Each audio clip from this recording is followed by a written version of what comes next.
سبق نمبر 27 سورۃ البقرہ کا 28واں رکوع، آیت نمبر 222 تا 228۔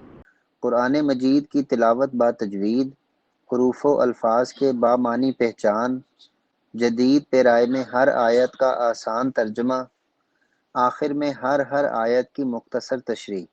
حافظ محمد قاسم خان کی آواز میں۔ بسم اللہ الرحمن الرحیم۔ وَيَسْأَلُونَكَ عَنِ الْمَحِيضِ قُلْ هُوَ أَذًى فَاعْتَزِلُوا النِّسَاءَ فِي الْمَحِيضِ وَلَا تَقْرَبُوهُنَّ حَتَّى يَطْهُرْنَ فَإِذَا تَطَهَّرْنَ فَأْتُوهُنَّ مِنْ حَيْثُ أَمَرَكُمُ اللَّهُ إِنَّ اللَّهَ يُحِبُّ التَّوَّابِينَ وَيُحِبُّ الْمُتَطَهِّرِينَ۔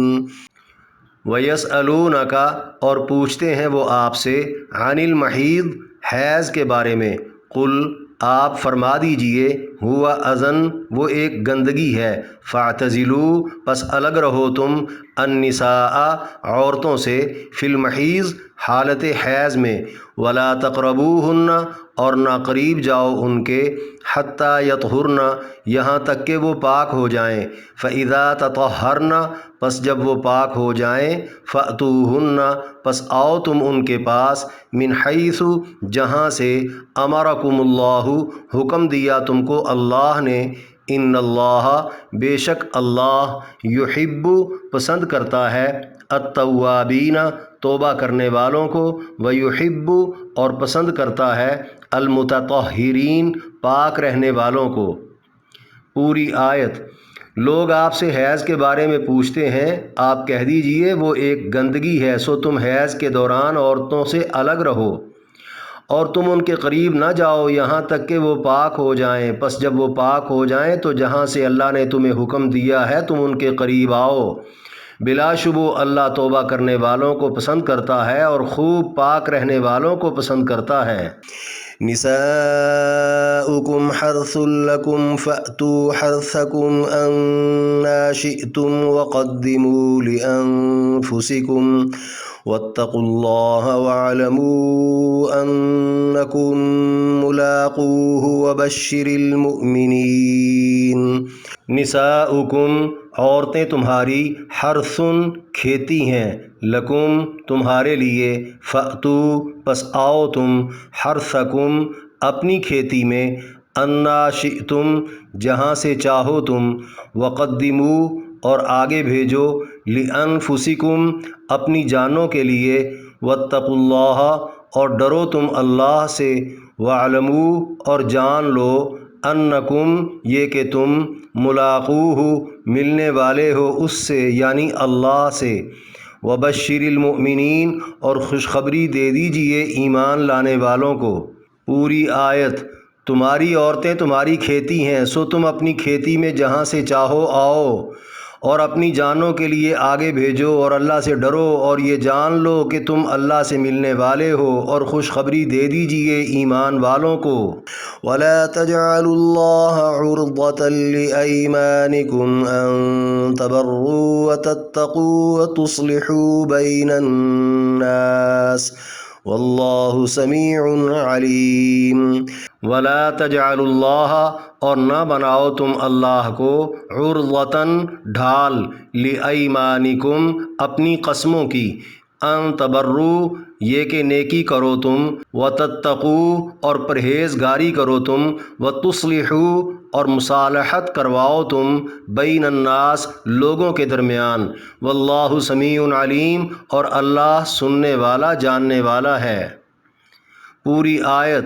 اور تم اللہ کو اپنی قسموں کی ڈھال مت بناؤ، تم نیکی کرو اور پرہیزگاری کرو اور لوگوں کے درمیان مصالحت کرواؤ اور اللہ سننے اور جاننے والا ہے۔ لا يؤاخذكم اللہ باللغو فی ایمانکم ولکن يؤاخذكم بما کسبت قلوبکم واللہ غفور حلیم۔ لا یؤاخذکم اللہ، نہیں پکڑ کرے گا تمہاری اللہ، باللغوی فضول کی، فی ایمانکم تمہاری قسموں میں، ولیکن یؤاخذکم اور لیکن پکڑ کرے گا تمہاری، بما اس پر جن کا، کسبت قصد کیا، قلوبکم تمہارے دلوں نے، واللہ غفور حلیم اور اللہ بخشنے والا تحمل کرنے والا ہے۔ پوری آیت۔ اللہ تمہاری فضول کی قسموں پر تمہاری پکڑ نہیں کرے گا، لیکن جن قسموں کا قصد تمہارے دلوں نے کیا ان پر پکڑ کرے گا، اور اللہ بخشنے والا تحمل کرنے والا ہے۔ للذین یؤلون من نسائہم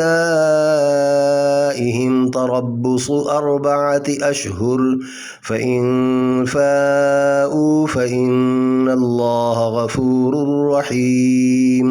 للذین ان لوگوں کے لیے جو، یؤلون ایلا کر لیتے ہیں، من نسائہم اپنی عورتوں سے، تربص انتظار ہے، 4 اشہر 4 ماہ کا، فإن فاؤوا پس اگر وہ پلٹ آئیں، فإن اللہ پس بلا شبہ اللہ، غفور الرحیم بخشنے والا رحم کرنے والا ہے۔ پوری آیت۔ جو لوگ اپنی عورتوں سے ملاپ نہ کرنے کی قسم اٹھا لیں ان کے لیے 4 ماہ کی مدت کا انتظار طے ہے، پس اگر وہ پلٹ آئیں تو یقیناً اللہ بخشنے والا رحم کرنے والا ہے۔ وَإِنْ عَزَمُوا الطَّلَاقَ فَإِنَّ اللَّهَ سَمِيعٌ عَلِيمٌ۔ وَإِنْ اور اگر، عزم الطلاق ارادہ بنا لیا انہوں نے طلاق ہی کا، فإن اللہ پس بلا شبہ اللہ، سمیع علیم سننے والا جاننے والا ہے۔ پوری آیت۔ اور اگر ایلا سے ارادہ بیوی چھوڑنے کا کر لیا تو بے شک اللہ سننے والا جاننے والا ہے۔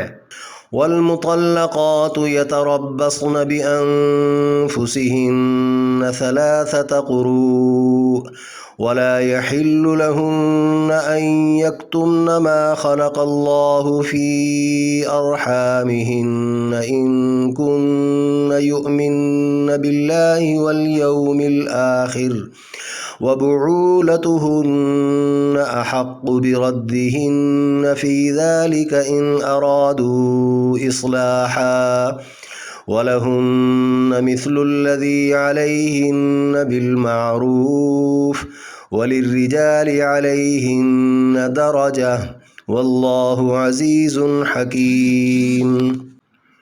والمطلقات اور طلاق والیاں، یتربصن انتظار میں رکھیں، بانفسہن اپنے آپ کو، 3 قروء 3 حیض تک، ولا یحل اور نہیں حلال، لہن ان عورتوں کے لیے، ان یکتمن یہ کہ چھپائیں، ما خلق اللہ وہ جو پیدا کر دیا اللہ نے، فی ارحامہن ان کے رحموں میں، ان کننا اگر ہیں وہ، یؤمننا ایمان رکھتیں، باللہ والیوم الآخر اللہ اور یوم آخرت پر، وبعولتہن اور شوہر ان کے، احق حق رکھتے ہیں، بردہن ان کی واپسی کا، فی ذالک اس دوران، ان ارادو اگر وہ ارادہ رکھتے ہوں، اصلاحاً صلح کا، وَلَهُنَّ اور واسطے ان عورتوں کے، مثل الذی مثل اسی کے ہے جو، علیہن ان پر ہے، بالمعروف دستور کے مطابق، وللرجال اور مردوں کے لیے، علیہن عورتوں پر، درجتاً فضیلت ہے، واللہ عزیز حکیم اور اللہ غالب ہے حکمت والا ہے۔ پوری آیت۔ اور طلاق والی عورتیں اپنے آپ کو 3 حیض آنے تک روکے رکھیں، اور اگر وہ اللہ اور یوم آخرت پر ایمان رکھتی ہیں تو جو کچھ اللہ نے ان کے رحموں میں پیدا کر چھوڑا ہے اس کا چھپانا ان کے لیے حلال نہیں، اور ان کے شوہر صلح کا ارادہ رکھتے ہوں تو اس دوران ان عورتوں کی واپسی کے وہ حقدار ہیں، اور دستور کے مطابق عورتوں کے حقوق بھی ویسے ہی ہیں جیسے ان پر مردوں کے ہیں، اور مردوں کو عورتوں پر فضیلت حاصل ہے، اور اللہ غالب ہے حکمت والا ہے۔ رکوع میں درج 222 تا 228 7 آیات کی تشریح۔ آیت نمبر 222 وَيَسْأَلُونَكَ عَنِ الْمَحِيضِ سے ان اللہ یحب التوابین ویحب المتطہرین تک فرمایا، لوگ آپ سے حیض کے بارے میں پوچھتے ہیں، آپ فرما دیجئے وہ ایک گندگی ہے، سو تم حیض کے دوران عورتوں سے الگ رہو۔ یعنی عورتوں کے مخصوص ماہانہ ایام میں یہودی اپنی عورتوں کو مکمل الگ تھلگ کر دیتے اور ان کے ساتھ کھانا پینا اٹھنا بیٹھنا تک چھوڑ دیتے، جبکہ عیسائی یہود کے بالکل برعکس کرتے۔ تو مسلمانوں نے اس سلسلے میں وضاحت چاہی، جس کا جواب یہ آیا کہ حیض ایک گندگی یعنی تکلیف دہ چیز ہے، تم نے حیض کے دوران عورتوں کے ساتھ صرف مجامعت سے پرہیز کرنا ہے، بس اس کے علاوہ خود کو تکلف میں ڈالنے اور عورتوں کو مشقت میں ڈالنے کی کوئی ضرورت نہیں۔ آگے فرمایا، اور تم ان کے قریب نہ جاؤ یہاں تک کہ وہ پاک ہو جائیں، یعنی مجامعت کے لیے عورتوں کے پاک ہونے کا انتظار ضروری ہے۔ اس دوران عورتوں پر نماز پڑھنا، روزہ رکھنا، عمرہ کرنا، قرآن چھونا اور قرآن پڑھنا، مسجد میں پاؤں رکھنا سب ممنوع ہے۔ ہاں البتہ دعائیں مانگ سکتی ہیں، مسنون دعائیں پڑھ بھی سکتی ہیں، درود شریف پڑھ سکتی ہیں، کلمے پڑھ سکتی ہیں، اللہ کا ذکر کر سکتی ہیں، وظیفے اور ورد کر سکتی ہیں، کھانا بنا سکتی ہیں، ساتھ بیٹھ کر ایک برتن میں کھا پی بھی سکتی ہیں، اپنے شوہروں کے ساتھ سوائے مجامعت کے باقی سب کچھ کر سکتی ہیں، کوئی روک ٹوک نہیں۔ آگے مزید فرمایا، پس جب وہ پاک ہو جائیں تو جہاں سے اللہ نے تمہیں حکم دیا ہے تم ان کے قریب آؤ۔ یعنی جب عورتوں کے غسل کر لینے کے بعد یا غسل کرنے میں کسی وجہ سے اگر تاخیر ہے تو حیض بند ہونے پر کم از کم ایک نماز کا وقت گزر جانے کے بعد اب ان کے ساتھ مجامعت کی اجازت ہے، لیکن جہاں سے مجامعت کا حکم خداوندی ہے فقط وہیں سے، طریقہ جو بھی ہو۔ آخر میں فرمایا، بلا شبہ اللہ توبہ کرنے والوں کو پسند کرتا ہے اور خوب پاک رہنے والوں کو پسند کرتا ہے۔ یعنی اگر احکامات الہیہ پر عمل میں کوئی اونچ نیچ ہو گئی ہے تو توبہ ضروری ہے، اور آئندہ عورتوں مردوں کا خوب پاک رہنا ضروری ہے، کیونکہ یہ دونوں کام اللہ کو بہت پسند ہیں۔ آیت کے ضمن میں مزید کچھ باتیں۔ عورتوں کو زندگی میں 3 قسم کے خون جاری ہوتے ہیں۔ پہلا وہ خون جو ہر مہینے کی ترتیب سے ہر عورت کی اپنی جداگانہ عادت پر آتا ہے، اسے حیض کہتے ہیں۔ اس میں چھوٹی ہوئی نمازوں کی قضا نہیں، البتہ روزوں کی قضا ضروری ہے۔ حیض کا دورانیہ کم سے کم 3 دن اور زیادہ سے زیادہ 10 دن ہے، یا اگر کسی عورت کی ماہانہ عادت کے دن قدرتی طور پر کم یا زیادہ مقرر ہو جائیں تو ہر مہینے صرف عادتی ایام والا خون ہی حیض شمار ہوگا۔ دوسرا وہ خون جو حیض کی ماہانہ ترتیب اور ہر عورت کی اپنی جداگانہ عادت سے ہٹ کر آنا شروع ہو جائے، اسے استحاضہ کہتے ہیں۔ یہ قابل علاج بیماری کے حکم میں داخل ہے۔ اس میں ہر نماز تازہ وضو کے ساتھ پڑھنی پڑے گی اور روزہ بھی رکھا جائے گا۔ تیسرا وہ خون جو بچے کی ولادت کے یا حمل ضائع ہونے کے بعد آتا ہے، اسے نفاس کہتے ہیں۔ اس کی مدت 40 دن تک ہے۔ اگر اس سے پہلے ہی رک گیا تو 40 دن پورے کرنے کی بجائے پہلے ہی غسل ضروری ہو جائے گا، اور اگر 40 دن کے بعد بھی جاری رہتا ہے تو بعد والا استحاضہ کہلائے گا۔ نفاس میں بھی دینی اعمال کا وہی حکم ہے جو حیض میں ہے۔ بعض عورتیں کہیں سے 1-2 دن کا بچہ گود لے کر بھی چھلا بیٹھ جاتی ہیں اور سمجھ لیتی ہیں کہ نماز روزہ چھوڑ دینا ضروری ہے۔ یہ جہالت ہے۔ چھلا بچے کو جنم دینے پر ہوتا ہے، گود لینے پر نہیں ہوتا۔ آیت نمبر 223 نساؤکم حرث لکم سے وَاعْلَمُوا أَنَّكُمْ مُلَاقُوهُ وَبَشِّرِ الْمُؤْمِنِينَ تک فرمایا، تمہاری عورتیں تمہاری کھیتی ہیں، سو تم اپنی کھیتی میں جہاں سے چاہو آؤ۔ یعنی مرد کے لیے عورت بمنزلہ کھیتی کے ہے۔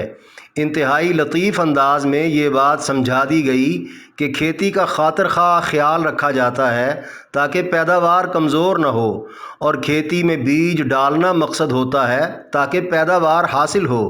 یہ افزائش نسل کا ایک خدائی نظام ہے۔ ساتھ ہی زوجین کو اجازت دے دی مجامعت کے لیے طریقہ کوئی سا بھی اختیار کر لیں مگر جگہ مخصوص ہو جہاں سے ولادت ہوتی ہے، اس کے علاوہ کی اجازت نہیں۔ آخر میں فرمایا اور اپنی جانوں کے لیے آگے بھیجو اور اللہ سے ڈرو اور یہ جان لو کہ تم اللہ سے ملنے والے ہو، اور خوشخبری دے دیجئے ایمان والوں کو، یعنی ازدواجی حقوق کی ادائیگی میں بھی اپنی آخرت کو نہیں بھولنا۔ اس بات کے مفسرین کرام نے دو مطالب بیان کیے ہیں، ایک یہ کہ میاں بیوی کی باہمی رغبت اللہ کی رضا جوئی کا موجب ہے، لہٰذا ایک دوسرے کو نظر انداز کر کے اپنی عاقبت برباد نہ کی جائے، اور دوسرا یہ کہ اولاد ہو جائے تو اس کی دینی تربیت کر کے اپنی عاقبت سنوار لی جائے۔ اس معاملے میں اللہ سے ڈرتے رہنا ہوگا، اس یقین کے ساتھ کہ اللہ سے بالآخر ملاقات ہونی ہے۔ مومن لوگ چونکہ ان باتوں پر پورے اترتے ہیں جس کے سبب ان کے لیے خوشخبری ہے۔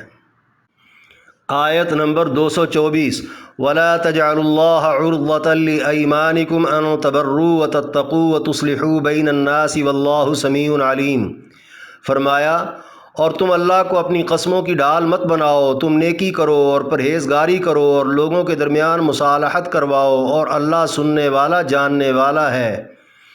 یعنی نیکی، پرہیزگاری اور لوگوں کے درمیان صلح و صفائی نہ کرانے کی قسمیں اٹھا لینا، پھر ان قسموں کو نیکی کرنے میں عذر بنا لینا درست نہیں۔ نیکی کے کام تو ہر ایک کو ہمہ وقت کرتے ہی رہنا چاہیے، چہ جائے کہ نہ کرنے کی قسمیں اٹھا لی جائیں۔ احادیث کی کتابوں میں مروی ہے، حضرت عبداللہ بن رواحہ رضی اللہ تعالیٰ عنہ نے اپنے بہنوئی حضرت نعمان ابن بشیر رضی اللہ تعالیٰ عنہ سے نہ بولنے، ان کے کسی کام نہ آنے اور ان کی صلح نہ کروانے کی قسم اٹھا لی تھی۔ اگر کوئی اصرار کرتا بھی تو کہتے میں معذور ہوں، میں نے تو قسم اٹھا رکھی ہے۔ اسی طرح حضرت ابو بکر صدیق رضی اللہ تعالیٰ عنہ نے بھی اپنے ایک مستح نامی رشتہ دار کی مالی مدد نہ کرنے کی قسم اٹھا لی تھی۔ اس پر یہ آیت کریمہ نازل ہو گئی۔ کتب احادیث میں نبی علیہ السلام کے متعدد فرامین موجود ہیں کہ جو کام بس میں نہ ہو اور جو کام شرع کے خلاف ہو اس کی نظر مانی جائے، نہ ہی قسم اٹھائی جائے۔ اگر کسی نے قسم اٹھا لی، بعد میں پتہ چلا کہ اس کے خلاف کرنے میں بہتری اور ثواب ہے، تو وہ اپنی قسم توڑ کر کفارہ ادا کرے اور وہی کام کرے جس میں بہتری ہے۔ اللہ زبان سے نکلے الفاظ کو سننے اور دل میں چھپے ارادوں کو جاننے والا ہے۔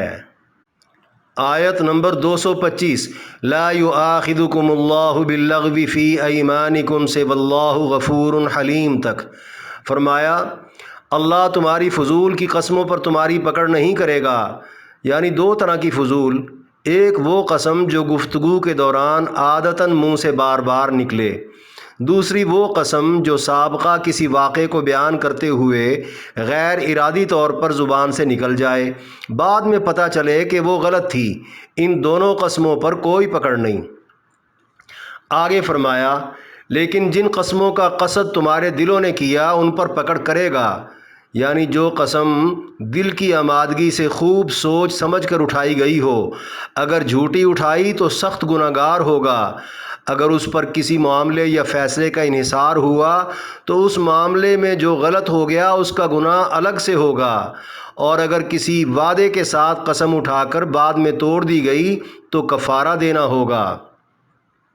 آخر میں فرمایا اور اللہ بخشنے والا تحمل کرنے والا ہے، یعنی فضول کی قسموں کو ویسے ہی بخش دینے والا اور پکی قسموں میں غلطیوں پر تحمل سے کام لینے والا ہے، مطلب فوری سزا نہیں دیتا۔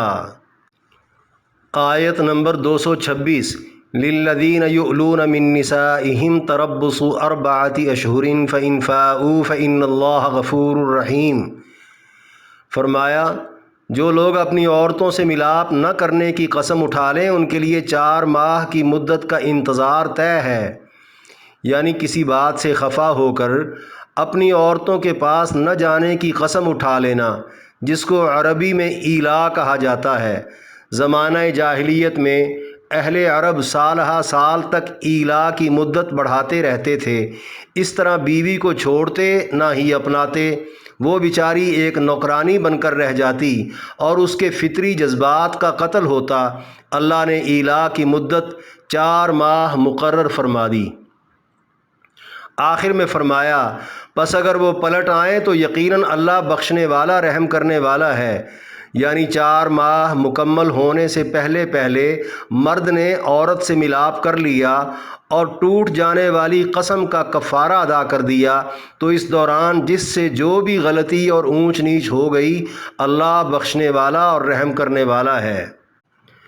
آیت نمبر 227 وَإِنْ عَزَمُوا الطَّلَاقَ فَإِنَّ اللَّهَ سَمِيعٌ عَلِيمٌ۔ فرمایا اور اگر ایلا سے ارادہ بیوی چھوڑنے کا کر لیا تو بے شک اللہ سننے والا جاننے والا ہے۔ یعنی 4 ماہ سے کم مدت کی قسم اگر اٹھا لی ہے تو قسم پوری کر لینے میں طلاق نہیں۔ ہاں 4 ماہ کی شرعی ایلا والی قسم اٹھانے میں اگر شوہر کا ارادہ بیوی چھوڑنے کا بن گیا ہے تو پھر 4 ماہ پورے ہوتے ساتھ ہی بیوی کو طلاق بائن ہو جائے گی۔ بائن کا مطلب وہ طلاق جس میں رجوع ناممکن ہے۔ طلاق کی مدت جو اگلی آیت میں آ رہی ہے گزار کر وہ عورت کہیں بھی نکاح کر سکتی ہے۔ طلاق کے الفاظ کا اظہار کسی کے سامنے ہو یا نہ ہو اللہ شوہر کی زبان کے الفاظ کو سننے والا اور دل کے ارادے کو جاننے والا ہے۔ آیت نمبر 228 والمطلقات یتربصن بانفسہن سے واللہ عزیز حکیم تک۔ فرمایا اور طلاق والی عورتیں اپنے آپ کو 3 حیض آنے تک روکے رکھیں۔ یعنی مطلقہ عورتوں کے لیے آگے کہیں بھی نکاح سے پہلے 3 حیض کی عدت گزارنا لازمی ہے اور عدت بھی وہ اپنے شوہروں کے گھروں میں ہی گزاریں۔ قرآن مجید کی دیگر آیات کے مطابق حاملہ مطلقہ عورت کی عدت بچے کی پیدائش تک ہے، پیدائش چاہے اسی وقت ہو جائے یا مہینوں بعد ہو۔ اور بوڑھی اور کم سن مطلقہ جسے حیض نہ آتا ہو اس کی عدت 3 ماہ پورے ہیں، اور تنہائی یا مجامعت کرنے سے قبل جس عورت کو طلاق ہو گئی ہو تو اس کی کوئی عدت نہیں۔ آگے فرمایا اور اگر وہ اللہ اور یوم آخرت پر ایمان رکھتی ہیں تو جو کچھ اللہ نے ان کے رحموں میں پیدا کر چھوڑا ہے اس کا چھپانا ان کے لیے حلال نہیں۔ یعنی طلاق کے بعد رحم کی حالت کیسی ہے، حمل والی ہے یا حیض والی؟ مطلقہ عورتیں اگر اللہ پر اور یوم آخرت پر ایمان رکھتی ہیں تو سچ بولیں، مرد حضرات کو اندھیرے میں نہ رکھیں۔ اس کا یہ مطلب ہرگز نہیں کہ شاید نہ بتانے سے طلاق واقع نہ ہوئی ہو، جس طرح جاہلوں نے مشہور کر رکھا ہے کہ حمل کی حالت میں طلاق ہوتی ہی نہیں، حالانکہ طلاق حمل میں بھی ہو جاتی ہے۔ بس سچ بتانے کا مقصد صرف اتنا ہے۔ ممکن ہے حمل کا معلوم ہونے پر مرد رجوع کا سوچ لے اور عورت حمل چھپا کر یہ چاہے کہ میں چپ چاپ نکاح سے نکل جاؤں۔ اگر عورت نے ایسا کیا تو یہ زیادتی ہوگی، یا اگر حمل نہ ہو تو کہہ دیا کہ ہے۔ اس طرح مرد کو دھمکا کر کوئی بات منوا لے، یہ بھی غلط ہے۔ سچ بتانا اس لیے بھی ضروری ہے تاکہ ایام عدت کا شمار مرد کے لیے مشتبہ نہ ہو جائے۔ لہٰذا رحم کی معلومات اللہ کی امانت ہے، اس میں خیانت کرنے کی عورتیں کسی صورت مجاز نہیں۔ آگے مزید فرمایا اور ان کے شوہر صلح کا ارادہ رکھتے ہوں تو اس دوران ان عورتوں کی واپسی کے وہ حقدار ہیں۔ یعنی مطلقہ عورتیں طلاق کی عدت اپنے شوہروں کے گھر میں ہی گزارتے ہوئے صلح کے خواہش مند مردوں کو رجوع کے مواقع دیں جو مردوں کا حق بنتا ہے۔ کہیں اور منتقل ہونے سے صلح میں مشکلات پیدا ہو سکتی ہیں، لہٰذا عورتوں کے لیے کہیں چلے جانا ٹھیک نہیں۔ اور مرد اگر رجوع چاہتا ہے تو نیت صلح کی ہونی چاہیے، نیت میں اگر فتور ہوا تو مرد گنہگار ہوگا۔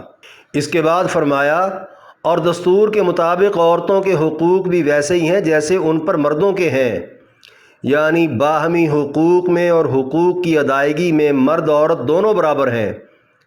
مرد کے ذمہ عورت کا نان و نفقہ ہے اور عورت کے ذمہ مرد کے سامان اور عزت کی حفاظت ہے، نیز ایک دوسرے کو راضی رکھنے میں اور ایک دوسرے کا خیال کرنے میں دونوں ہی برابر کے ذمہ دار ہیں۔ آخر میں فرمایا اور مردوں کو عورت پر فضیلت حاصل ہے اور اللہ غالب ہے، حکمت والا ہے۔ یعنی عورتوں سے مردوں کا درجہ تعظیم و ادب کے لحاظ سے بھی اور منتظم ہونے کے اعتبار سے بھی بڑا ہے۔ اللہ نے جس کو جو امور سونپ دیے ان میں سے کسی کو تبدیل کرنا کسی کے اختیار میں نہیں، کیونکہ اللہ سب پر غالب ہے۔ اللہ نے جس کی جو فطرت بنا دی ہے اس کے مطابق جو احکام صادر فرما دیے ہیں درست ہیں، کیونکہ اللہ حکمت والا ہے۔